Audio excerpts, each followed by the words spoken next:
Hi, in front of me is Oppo Pad Air, and today I would like to show you how you can turn on or off app notifications on this tablet.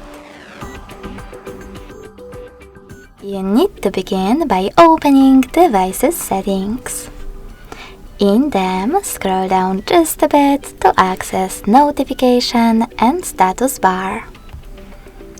Following that, scroll down, click on Recent next to App Notifications, and set up the best filter for you, in my case Frequency. Then click on the switcher next to one of your apps from which you want to disable notifications, like Google Play Store. You can switch them back on by tapping on the same one. You can also just click on one of your apps on the left and manage all notifications from here. Thanks so much for watching. If you enjoyed this video, smash that like button, comment and subscribe. Bye!